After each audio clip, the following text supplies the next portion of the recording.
നമ്മുടെ നാട്ടിൽ മാത്രമല്ല വിദേശ രാജ്യങ്ങളിലും ഒരുപാട് ആരാധകരും അനുയായികളും ഒക്കെയുള്ള ഒരു വ്യക്തിയാണ് അമൃതാനന്ദമയി. ഒരു ആൾദൈവം എന്ന നിലയിലാണ് പലർക്കും അവർ ആരാധനാ പാത്രമാകുന്നത്. അവരുടെ ഈ ആൾദൈവ പരിവേഷത്തെയും അവരുടെ ആശ്രമത്തിന്റെയും അതിന് കീഴിലെ സ്ഥാപനങ്ങളുടെയും മറവിൽ നടക്കുന്ന സാമ്പത്തിക ക്രമക്കേടുകളും ആശുപത്രികളിലും വിദ്യാഭ്യാസ സ്ഥാപനങ്ങളിലും നടക്കുന്ന മനുഷ്യത്വരഹിത പ്രവർത്തനങ്ങളുമെല്ലാം തീർച്ചയായും വിമർശിക്കപ്പെടേണ്ടത് തന്നെയാണ്. ആശുപത്രികളിൽ തുച്ഛമായ ശമ്പളത്തിന് ജോലി ചെയ്യേണ്ടി വരുന്ന നഴ്സുമാരും മറ്റ് ജീവനക്കാരുമെല്ലാം അവിടെ ഉണ്ടായേക്കാം. അതേപോലെ തന്നെ അവിടെ നടന്ന സത്നാം സിംഗിന്റെ കൊലപാതകം പോലുള്ള കുറ്റകൃത്യങ്ങളും അവരെ വിമർശിക്കാനുള്ള മതിയായ കാരണങ്ങൾ തന്നെയാണ്. പോലീസ് പറയുന്നത് അനുസരിച്ച് 2012 ആഗസ്റ്റ് 4-ാണ് സത്നാം സിംഗ് പേരൂർക്കട മാനസികാരോഗ്യ കേന്ദ്രത്തിൽ വെച്ച് ക്രൂരമായി മർദ്ദിക്കപ്പെട്ട് ദാഹിച്ചപ്പോൾ ശുചിമുറിയിലെ തറയിൽ നിന്ന് വെള്ളം കുടിച്ച് മരണത്തിന് കീഴടങ്ങിയത്. അമൃതാനന്ദമയുടെ ആശ്രമത്തിൽ വെച്ച് മാനസിക അസ്വസ്ഥ തുറന്ന് ബഹളം വെച്ചു എന്ന തെറ്റിനാണ് സത്നാം സിംഗിനെ അവിടെ നിന്നും ജയിലിലേക്കും പിന്നീട് മാനസിക രോഗ ആശുപത്രിയിലേക്കും മാറ്റപ്പെട്ടത്. സത്നാം ക്രൂരമായ പീഡനം മൂലം മരിക്കുകയായിരുന്നു. 2 ആശുപത്രി ജീവനക്കാരെ അറസ്റ്റ് ചെയ്തൊഴിച്ചാൽ കേസന്വേഷണം എവിടെയും എത്തിയില്ല.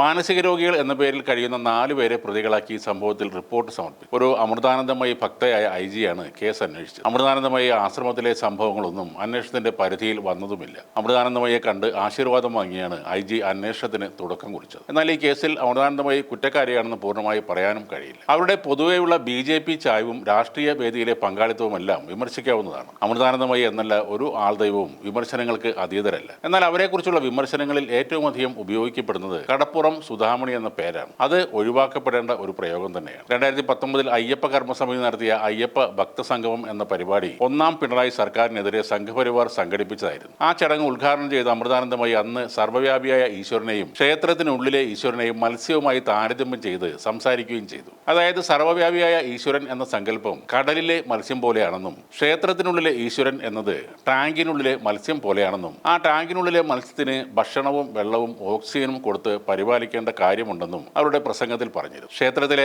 ആചാരങ്ങൾ സംരക്ഷിക്കേണ്ടതിന്റെ ആവശ്യകത വ്യക്തമാക്കാനാണ് അവർ അത്തരമൊരു ഉപമ നടത്തിയത്. എന്നാൽ ഈ പരാമർശങ്ങൾ കടപ്പുറം സുധാമണി എന്ന് അവരെ പരിഹസിക്കാനുള്ള ഒരു കാരണമായി മാറി. അതിൽ കടുത്ത ഇടതുപക്ഷ അനുഭാവികൾ പോലും ഉണ്ടായിരുന്നു. യഥാർത്ഥത്തിൽ മാതാ അമൃതാനമയി എന്ന് അറിയപ്പെടുന്ന സുധാമണി മുക്കുവ കുടുംബത്തിൽ നിന്നും വരുന്നൊരു സ്ത്രീയാണ്. അതുകൊണ്ട് സുധാമണി മീനിനെ കുറിച്ചല്ലാതെ വേറെ എന്ത് പറയും എന്നൊക്കെയാണ് അന്ന് പലരും ചോദിച്ചത്. അങ്ങനെ കടപ്പുറം സുധാമണി എന്ന പേര് ആവർത്തിച്ച് വിളിക്കപ്പെട്ടു. ഈയിടെ ചില ബ്ലോഗർമാരും കടപ്പുറം സുധാമണി എന്ന പ്രയോഗം നടത്തുന്നത് കണ്ടിരുന്നു. ഇവരെ കടപ്പുറം സുധാമണി എന്ന് വിളിക്കുമ്പോൾ അതിൽ ഒളിഞ്ഞിരിക്കുന്നത് സ്ത്രീ വിരുദ്ധത മാത്രമല്ല, പ്രാദേശികമായോ സാമുദായികമായോ അല്ലെങ്കിൽ തൊഴിൽപരമായോ ഉള്ള വിരുദ്ധത കൂടി ആ പ്രയോഗത്തിൽ ഉൾപ്പെടുന്നുണ്ട്. അവിടെ അപമാനിക്കപ്പെടുന്നത് ഒരു സുധാമണി മാത്രമല്ല, പകരം കടൽ തീരത്ത് ജീവിക്കുകയും കടലിനെ ഉപജീവന മാർഗമാക്കുകയും ചെയ്യുന്ന ഒരു വിഭാഗം ജനങ്ങൾ കൂടിയാണ്. കടപ്പുറത്ത് മീൻ പെറുക്കി ജീവിച്ചിരുന്ന ഒരു സ്ത്രീ ആത്മീയ ഗുരുവായാലും ആൾദൈവമായാലും ആ കടലിന്റെ സ്വഭാവം വിട്ടു മാറില്ലെന്നാണ് ഈ വിമർശനങ്ങളുടെ എല്ലാം അർത്ഥം. നമ്മുടെ സമൂഹത്തിൽ അടിയുറച്ചു നിൽക്കുന്ന ജാതി ബോധത്തിന്റെയും തൊഴിൽ ബോധത്തിന്റെയും ഉള്ളിൽ നിന്നും ഉയർന്നു വരുന്ന ചിന്തയാണ് അത്. കടപ്പുറം എന്നത് ഒരു പ്രദേശം മാത്രമല്ല,